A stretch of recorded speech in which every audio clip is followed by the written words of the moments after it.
Pour ma vidéo aujourd'hui, j'avais envie de vous parler des critères pour devenir mannequin. Ce que ça prend pour être mannequin à Montréal. Tout d'abord, je veux juste vous dire, j'ai pas la science infuse, je connais pas tout du milieu.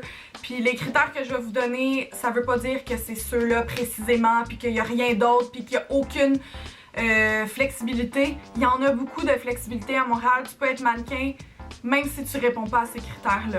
Je vous en avais un peu parlé dans la dernière vidéo. Je vous avais dit que pour être mannequin, il faut être 5 et 8, être 36 et moins de hanches, être autour de 25 de taille, puis être entre 33 et 35 de poitrine.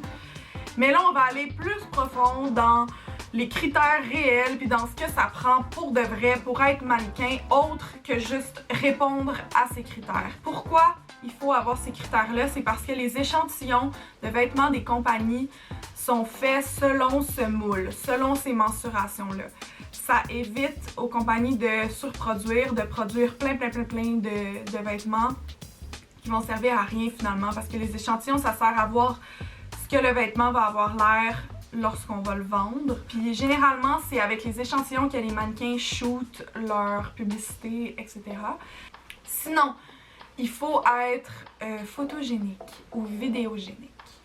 Ça, ce que ça veut dire, c'est qu'il faut bien paraître en photo, il faut que ce soit facile de vous prendre en photo ou vous prendre en vidéo. Il faut que, ça a l'air bizarre à dire là, mais il faut que peu importe l'angle qu'on te prend en photo, tu sois belle sans avoir à rien faire.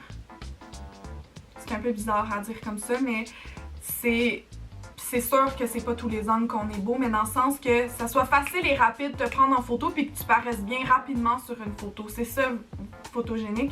Puis quand on dit photogénique, c'est pas un selfie avec un filter, ça compte pas. Un selfie non plus, ça compte pas.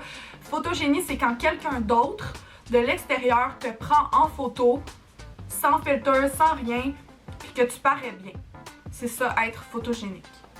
En passant, les critères que je vous donne, c'est principalement les critères pour les femmes parce que les gars, je connais pas les critères, à part que je pense qu'il faut être entre 6 et 6 et 2 de grandeur. Le reste, je m'y connais pas là-dedans, fait que je m'embarquerai pas sur les critères pour être mannequin si t'es un gars. Sinon, il y a des petits traits qui peuvent changer. Pour vrai, c'est pas fixe. Généralement, les agences aiment les jawlines, le creux de la joue. Vu que je les ai, ces traits-là, je le sais, mais il y a plein d'autres traits aussi qu'ils aiment. Comme par exemple, ils aiment les trucs différents, genre des freckles, des grosses lèvres. Côté personnalité, qu'est-ce que ça prend? Personnalité, mais pas juste personnalité, juste comme intérieur. Parce que la mode, c'est un petit milieu à Montréal, fait que si tu fais une erreur, si t'es pas fin, si peu importe, ça va vite puis tout le monde le sait. Fait que c'est super important dans le milieu d'être gentil, d'avoir une belle personnalité, d'être positif, d'être professionnel, etc. Il faut savoir poser, il faut que tu connaisses tes angles. Il faut que tu saches, selon la façon que la lumière arrive dans ton visage ou sur toi, quelle pose ou quel angle t'avantage rapidement quand même. Sinon, il faut savoir comment vendre un produit. Le vendre, le mettre de l'avant, il faut que tu saches comment vendre un produit. Quelque chose que j'ai appris avec le temps puis que je connaissais pas avant, c'est ton marché. Connaître ton marché, savoir ton créneau.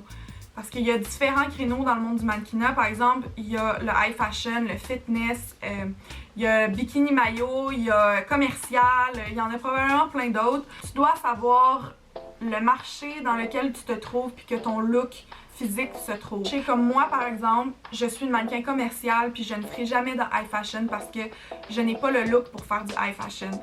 Généralement, tu as un créneau précis puis une mannequin qui fait du fitness généralement ne fera pas de high fashion, c'est très rare. Il y a des mannequins qui sont super versatiles puis qui peuvent faire n'importe quel, qui sont capables de s'adapter à n'importe quel créneau. On a tout un créneau puis on a tout un marché, on a tout un look qui plaît plus à certains domaines puis à certains créneaux de vêtements, de produits, whatever dans le mannequinat. Fait que c'est ça qui est important de savoir pour pouvoir avancer puis avoir des réels contrats.